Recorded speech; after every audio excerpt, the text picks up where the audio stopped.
Retreat Series, Dhamma Talk, number 36.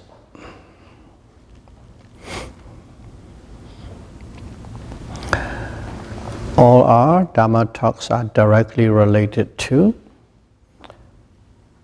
Satipatthana, Vipassana practice, mindfulness, insight. It's all about what we are doing, how we are doing, why we are doing, and what are the objectives and goals or the benefits. The more you understand these things, the faster the progress will grow. And as we have been talking from various approaches, because Buddha taught us from all different approaches to the same thing. Today we'll present in a different format about this practice. We can call it the Four Great Causes and its Four Great Effects. Four Great Causes and its Four Great Effects.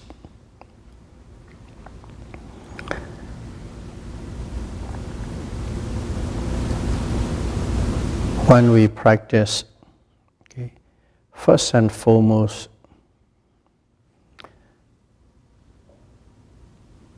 one of the main causes to produce the effect is the great noble desire for the great noble effects or the goal. What is this great desire? One must have a great desire to practice this mindfulness insight meditation. You can call it desire, you can call it willingness. Okay.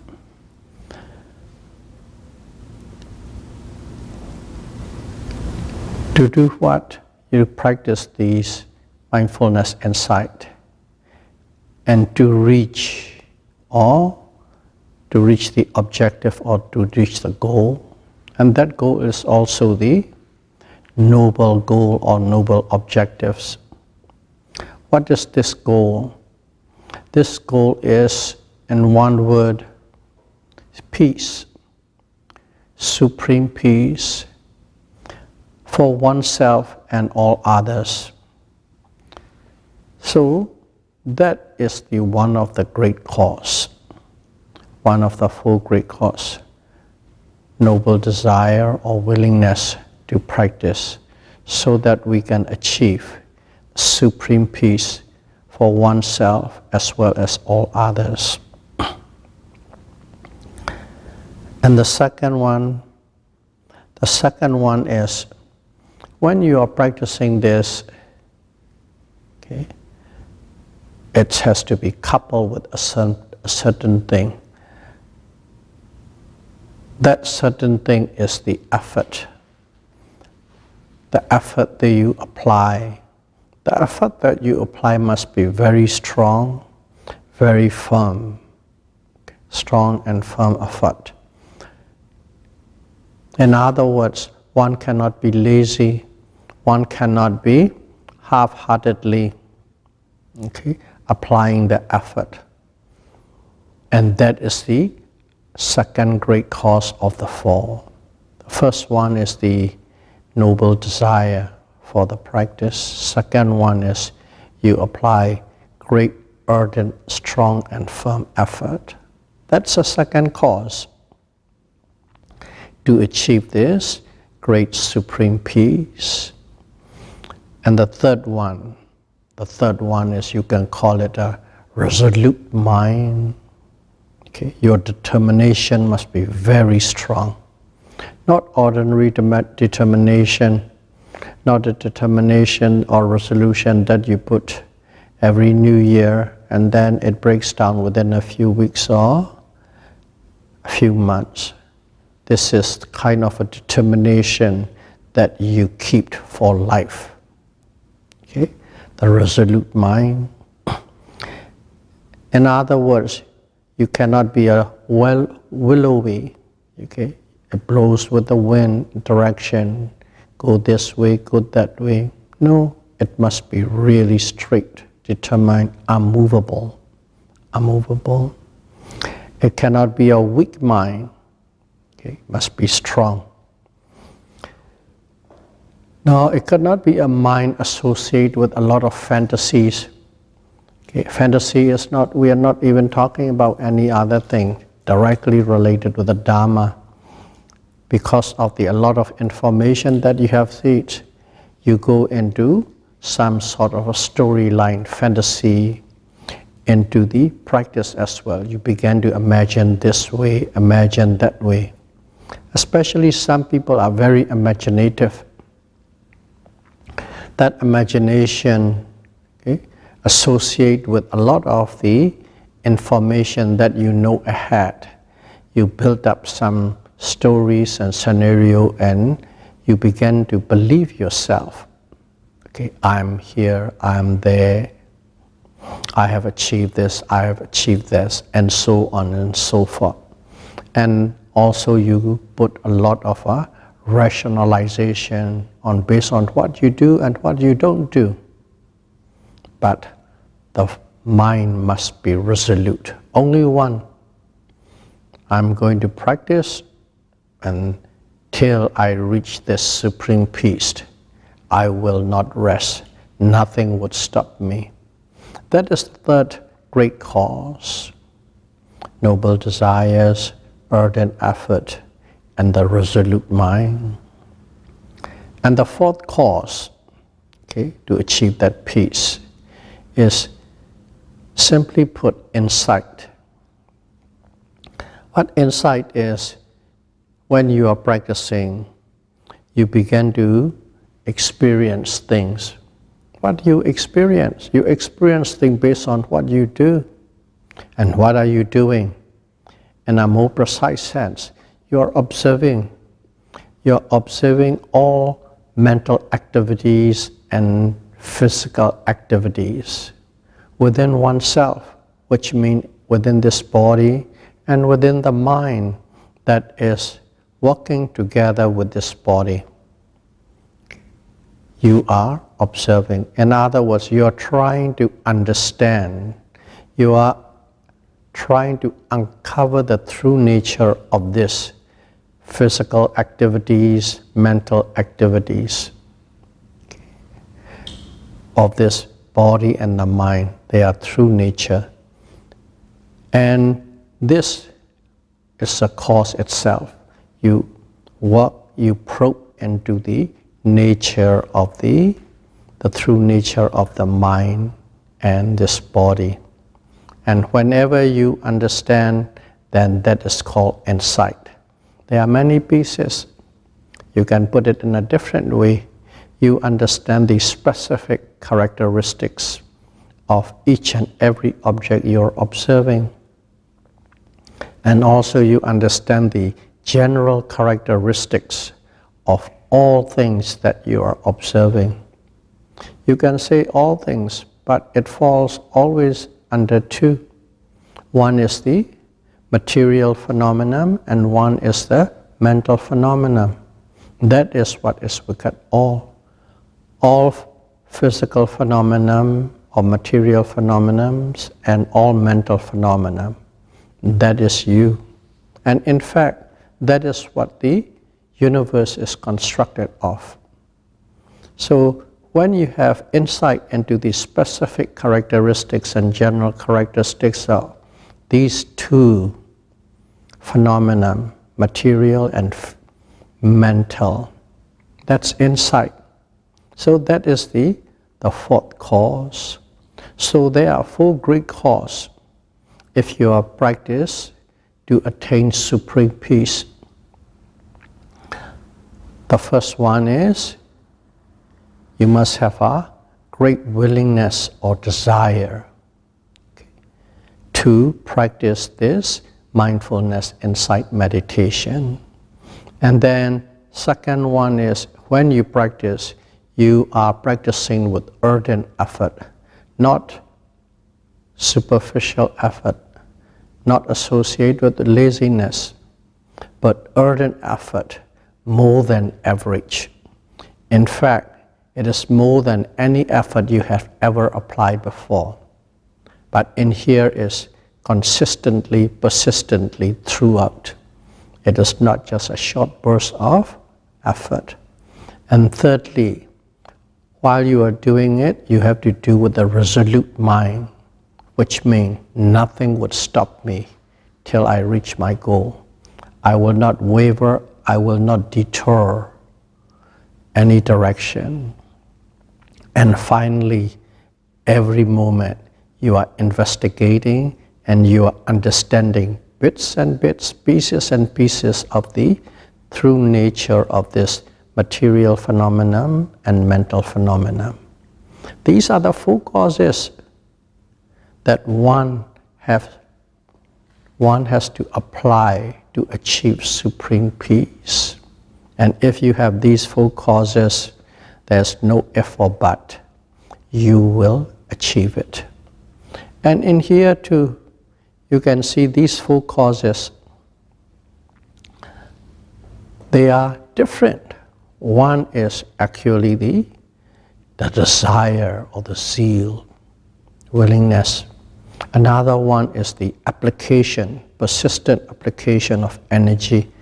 And the third one is the determination. And the fourth one is understanding. Four different segments, four processes, four different causes. And in here, every one of us is applying. And when we are applying these four causes for the noble objective, you will find each of us are different. Some people are very strong, they are desire-based, very strong, stronger than the other. Some people, no, they are always like a workhorse, steady and applying effort. And some people, no, in their determination, when they decided to do something, regardless what, they don't stop. And some people have a very sharp and smart, intelligent mind. They can see things a lot faster and quicker than the others. So in here, based on your personality, based on the strength that you have, you must know your strength. You have, and that will become the leader. The leader of the four causes is based on your own asset base. You must understand which is the strongest asset that you have, and then apply that one stronger than ever. And whenever one of the causes is leading, the other three causes will follow automatically. But know your strength and apply it. So those are the four grace causes one has to apply to achieve supreme peace. And if you understand Buddhism properly, nothing arises out of nothingness. Nothing is accidental.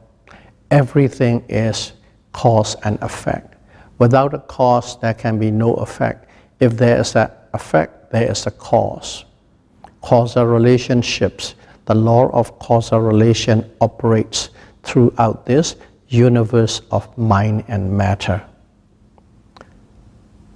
Causal relationship, the law of causal relationship operates throughout the universe of mind and matter. As long as there's mind and matter, this law applies. So taking this cause or law, you will understand if you apply these four causes, there will be effects, there will be result. And that result is bound to follow.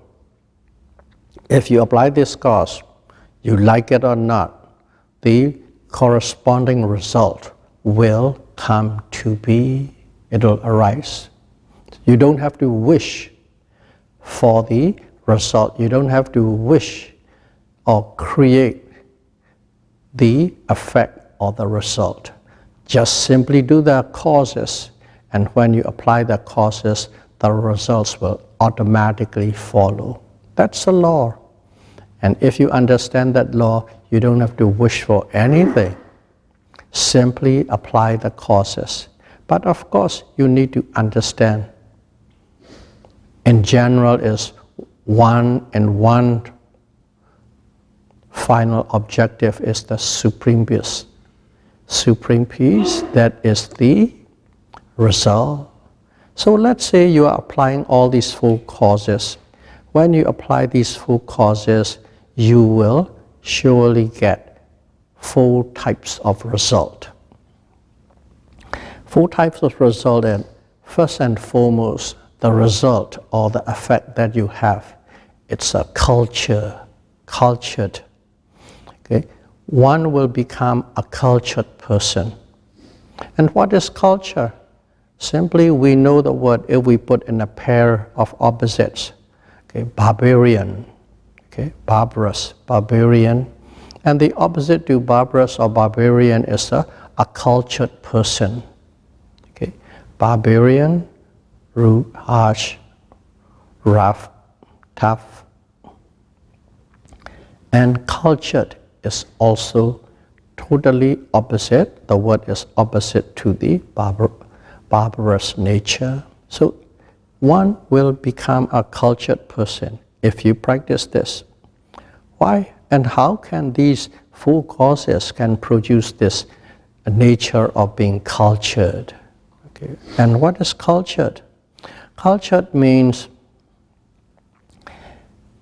to explain in a very simple way, a person's behavior is become gentle, genteel. The person's behavior is become polite. Okay? Gentle and polite and cultured. The mannerism totally change. And that is the presentation, physical presentation of the cultured person. When you look at the cultured person, the movement, the way it moves, the way it talks, it's very polite, very gentle, very considerate, and do not produce any hurt or harm to others. That is a cultured person. That is in a very simple, straightforward, everyday words. That's what you become. And how does it become? How does it become is people are normally, everybody is, we always live with what? Okay, jealousy and envy, greed and aversion and hatred. Okay? These are on a very strong and gross form level, and ill will, and always in a state of uncertainty, not knowing what the right cause is. Of course, in general, every day you know, but there's always come a major point. Let's say once you graduate high school, do I go science, do I go to arts or law or this or that, and so on and so forth. Those are the critical points, and you are quite confused, uncertain in those times. Of course, there's an exception, and so on. Certain points of life, a critical juncture comes, there's always the uncertainty comes in. Then it becomes very obvious. So those kind of uncertainty also come in. But on a most subtle level, every day, in fact, every hours, in fact, minutes, there's a state of anxiety, there's a state of worry, anxiety and worry, unsettledness, okay, uncertainty, even on a moment, certainly, should I go shopping or should I go to my exercise class? That little thing come in. Those kind of things are always happening. Worry, anxiety. Okay? In other words, all the emotional state, especially the negative emotional states, these are always arising in us. Whenever these rises, what happens? Your behavior is very, very noticeable. If you are mindful, if you know how to observe. Okay, now you're observing others. If you're mindfully observing others, it is very simple. The way they move, okay, the way they speak, is not flowy, not harmonious, a little bit jittery. Sometimes scratching here, scratching there, sometimes squeezing here, squeezing there, okay? Jumping from one to the other, one place to the other, one topic to the other, can't settle in. Okay? Especially like obvious one is people with ADD. They can't settle on one thing. Move here, move there, move here, move there, that kind of thing. And that is all the nature of the expression of these jealousy, envy, worries, anxiety that is transpiring inside oneself. And when these are happening, that kind of nature, the physical expression come in. Some are obvious, some are very subtle, but as a mindful person, you can observe in oneself as well as on others. That's what it means by what you call the first one, cultured. So you don't have to be just taking a gun or getting a knife and then cut and be barbarous. And here is the way you present to the society. The presentation is very composed, very settled. When you become very composed and very settled, and then you are in awareness of everything, and you can make a very sharp decision. Okay? You are not rattled by events quite easily. You are quite settled, and you can size situation with the calm posture, composed posture. And that is what is called by cultured. So that is one of the cause. If you are applying those 4 great causes, this is one of the effect that comes in. You don't have to wish for it. I'm going to behave correctly, well-mannered. Okay, this is the etiquette. I will do this way, I will do that way. You don't have to do anything. You just practice those 4 causes, and automatically your behaviors and manners become very genteel, very well-mannered, and then cultured. That is the result. That is the effect of the practice of the 4 causes. And second one, when you are practicing these things, what happens is automatically the result is one has been protected. That's a state. You are under the protection, or one has been protected. Protected from what? Protected from the main major enemy. What is our greatest enemy among all things? It is not the opposition force. It is not another country. It is not with another party or another viewpoint.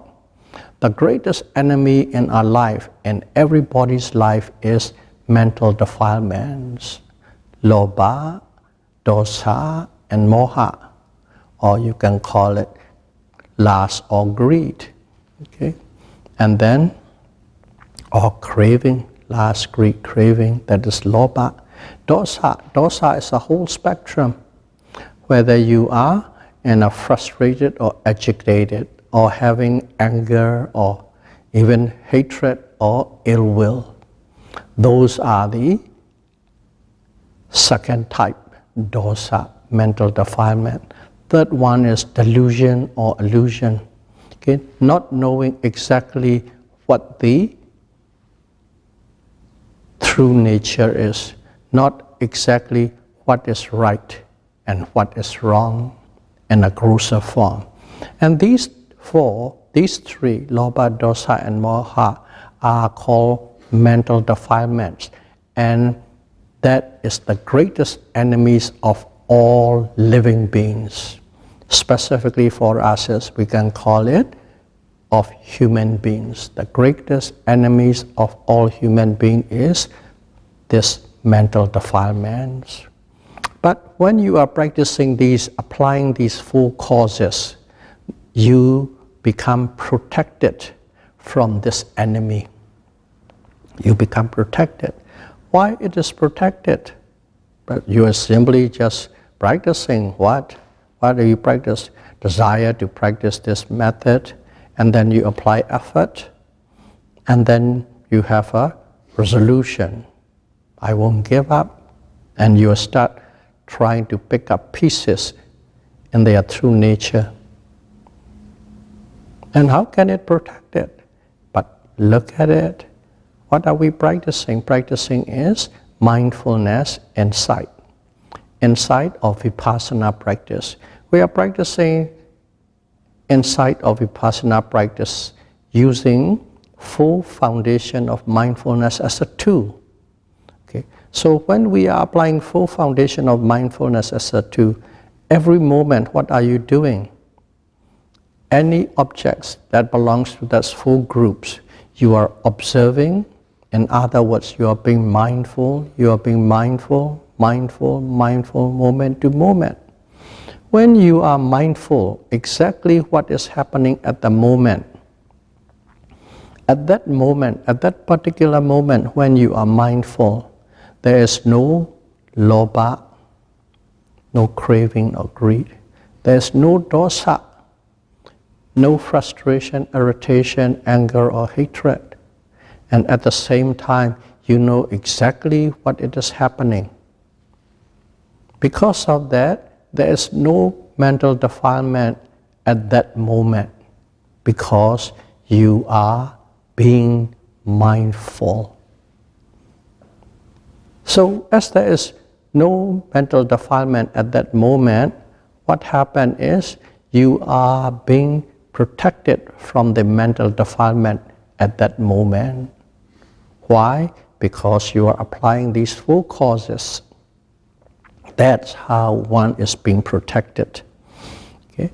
All the time it's protected, and that is the effect of the 4 causes that you are constantly applying. That's a second great result. Don't underestimate that. That is very important. Okay? Being protected from your greatest enemy. And the third result is called, in Pali it's called Satindriya. So what it is simply you have the sense of control, okay, specifically on the 5 physical senses, and particularly the 6th one, the mental sense. There are 6 senses. 5 are physical, 1 is mental, 6 senses. When you are practicing this, okay, applying these causes, automatically your senses are become under control. What is meant by these senses are being under control? Here,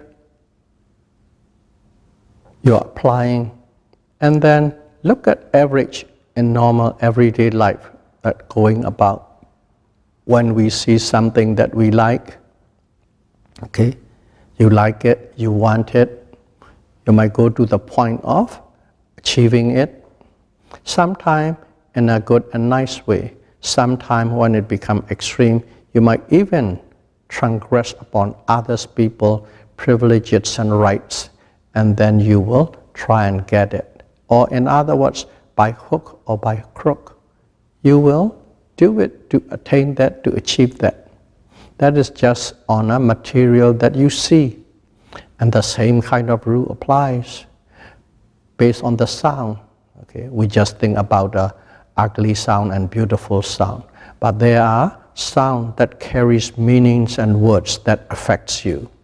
In other words, the sound affected, but actually it is the meaning that is conveyed through that sound that is hitting you all the time. So sometimes you hear things that you like, sometimes you hear things that you don't like. you hate. And through that, there's a lot of reaction going on.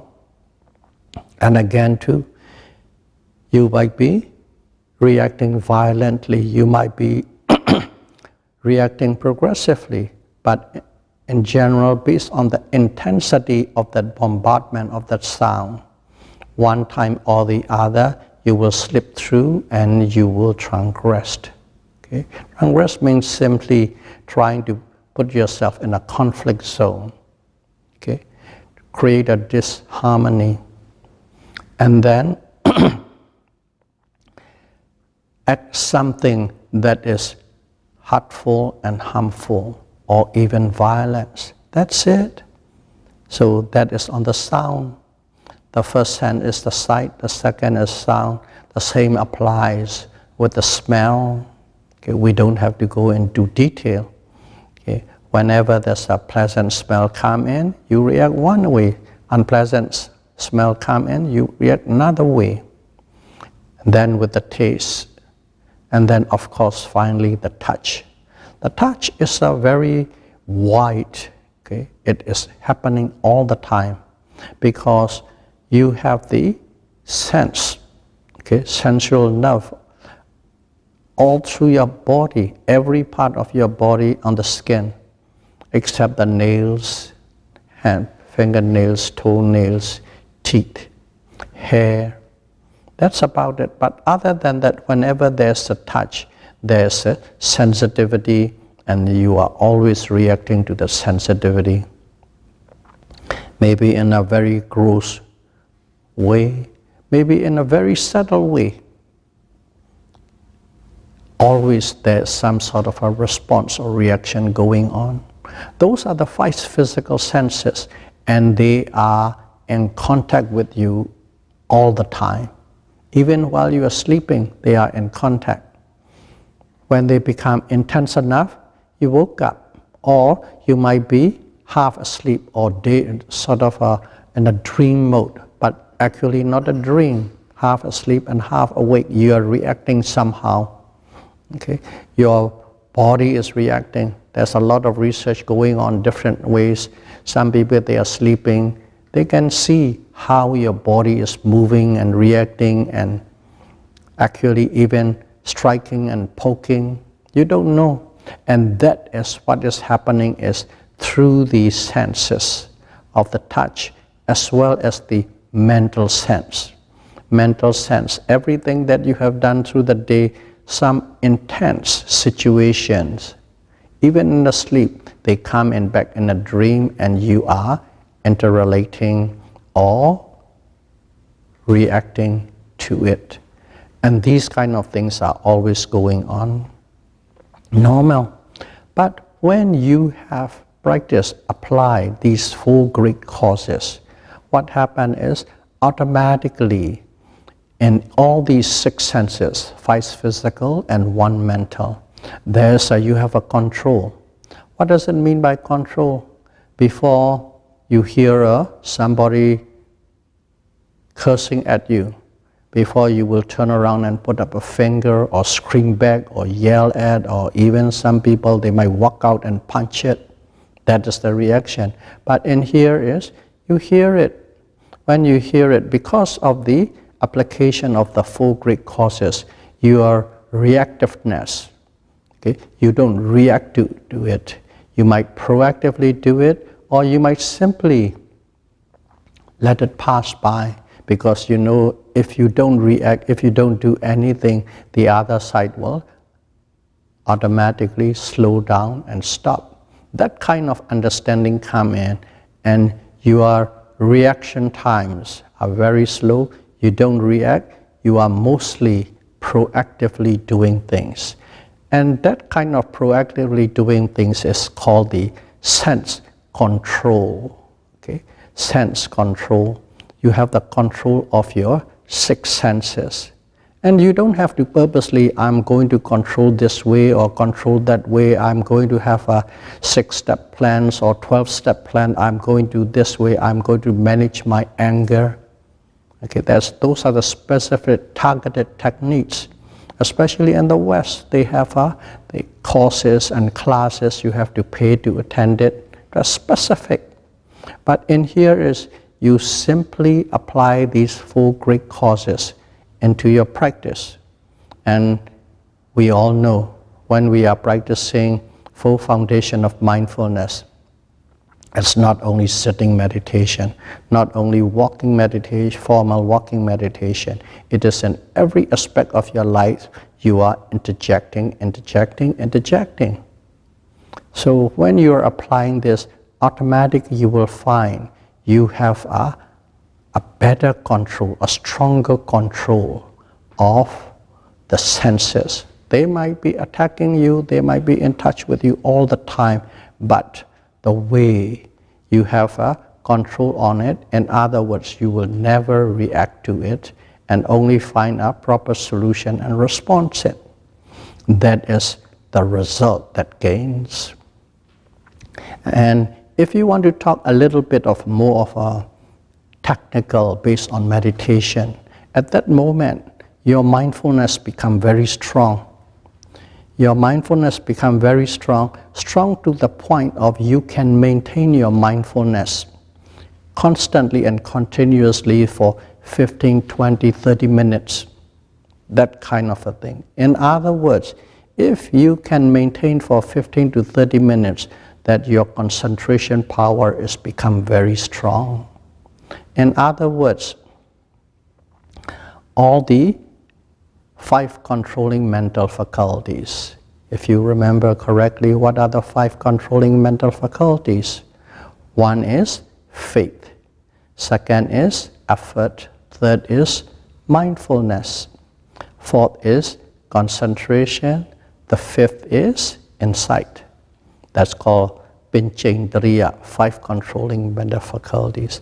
Automatically, these 5 controlling mental faculties, but specifically mindfulness, sati, and samadhi, concentration. These 2 become to the point of, they call it bala. Bala means they have become strong and powerful. They are not ordinary mindfulness anymore. They become strong mindfulness, firm mindfulness, powerful mindfulness. When you have reached to that stage of bala, or strong and powerful stage of mindfulness and samadhi, concentration, automatically you will find that you have the power to resist all the mental defilements that is bombarding at you, and you have a control upon it. And that is the 3rd effect. Because of that, if you want to say in one line, what happened is you have to achieve the states of security from the enemy of mental defilements. In the 2nd stages, you have achieved the protection. You have the protection, you are protected from the mental defilements. At the 3rd stage, you have the security. Security means you don't have to even worry about it. Okay? You have a very good handle on it, and you are always aware about it. Sometimes it might slip. There's always a little slip of time, slip of thoughts, slip almost to react. Those kind of things arises and come in. If they arises and come in, you know right away, and automatically it becomes under control. In general, you are always in a state of control when facing all the 6 senses. Once in a while, you seem to lose it, but you're aware of it, and you will find quickly you correct it. You can see it like as if you was looking on a silver screen, on a movie on a silver screen. Just like that, you can see how it bombards you, how your reaction arises mentally, and how you become aware of it, and how that becomes dissolved. It's become clearer and clearer. That is security. That's the third result. The result of, or the effect of the four causes that you are applying. And then, of course, the last one, the last effect or the result. In Pali, it's called Ariyapata Sampanya. Ariyapanya Sampana. So, if you divide it, one is Ariya. Okay? Ariya can be divided, put into sometime based on the sound. Ariya is the four posture that everybody has to maintain. Sitting posture, standing posture, walking posture, and the lying down posture. In other words, there is not a one moment that you don't engage in one posture or the other. You might be sitting, you might be standing, you might be walking, or you might be lying down. In other words, that's every aspect of it. Okay. So, in all four posture, you are in control. Okay. In all posture, you are in control. And Sampana is Sampajana. And control means not to mix up with the third one. In all four posture, you have the clear comprehension. In other words, you are fully aware of it, fully understand the situation of right and wrong, and what it should be, and what it could be, and what must be done, and what must be avoided. That is what is the fourth one. You are in, not, I won't say control, this one is you have a full comprehension of every situation, whether you are sitting or standing or walking or lying down. That's the fourth one. So in here is why, what does it mean? What is the difference between the third one, security, and this one? Okay. In the security, and this one is, in here is, you are not only doing sitting meditation or walking meditation. You are not only in a retreat. Up to the third one is mostly you have more of a control in those kind of situation.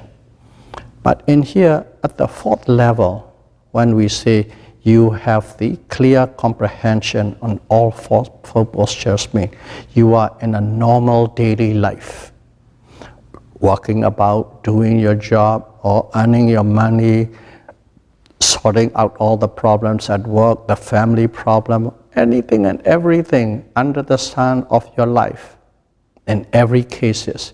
And in every cases, in every moment, every situation, you see things very clearly. You are and have a clear comprehension about it. So in other words, even though what the difference is, the second and third one is you are protected from the mental defilements. Third one is you are secure from the mental defilement. The fourth one is you are fully comprehending every situation in a proper, correct, right way all the time. So in a lot of a high-speed mode, before it's a lot slower speed mode, this is a high-speed activity mode. You are always in a clear comprehension, you know these things. Why? Suddenly you become able to be aware and mindful, even though you are not doing sitting meditation or walking meditation, or you're focusing on it. Even though you are not developing concentration at that moment, continuous concentration, you are aware. What is the difference? Why is it becoming like that? That is when you are applying the four causes. The one of the causes is what? It's called insight or wisdom. Insight or wisdom is when you are applying again and again and again, you begin to experience the true nature, the true characteristics of everything, physicality. Just based on the meditation-wise, you know, rising movement, falling movement, hot, cold, okay? Anything, all the four great elements. Mahabhuta, hardness, softness, lightness. That's on the physicality. And mentality-wise, you know everything. You know the awareness, you know not being aware, you know where you slip, and you know exactly what kind of emotions are arising. Whether it's a good emotions or bad emotion, doesn't matter, everything. Not only that, you know them and you see them, you observe them, you know them, they are just everything is simply exists for a fleeting moment. They arise and they pass away, they arise and they pass away, they arise and they pass away. You can observe them because you are constantly applying these four great causes, and you have become very skillful in the first three, which is the great desire, the great effort, and the resolute mind. And then you began to uncover all these characteristics. And that repeated uncovering, repeated experiencing of these specific and general characteristics of physical and mental phenomena, when it is pounding millions and millions of time, experiencing millions and millions of time, it becomes a part of you. You become a part of it. And when it becomes like that, even in a normal mode, even in a normal day, the way you see things, the way you see every situation and conditions, that understanding of the main thing is the general characteristics or three common characteristics of all physical and mental phenomena. What are they? First of all is everything is in a state of flux. Everything's changing, nothing permanent. Secondly is every physical and mental phenomena are oppressed by this state of change. And nothing is certain. Everything is taken in the direction of the condition of the environment. And that three, your understanding is so deep in your daily movement. In your daily movement, you see, you feel, and you can apply. Apply means without any exerting any effort. It just simply is. You see things, everything. As you see every movement and every condition with that three general characteristics, you don't see anything as a big deal or a small deal. You don't see it's a trivial matter. You don't see it's a life and death situation. You simply know it is a condition, and you simply know what to do. That is what it means by Riyapana Sampanya, and all activity and all four posture. That is, one is fully aware, fully comprehend the situation, right and wrong, and what to do. And you become the warrior of Dhamma in the world of all chaos and activities, in the midst of all mental defilements. But nothing can touch you because you have attained the wisdom. So may all of you be able to apply the four great causes, and may you receive benefit and then utilize the four results.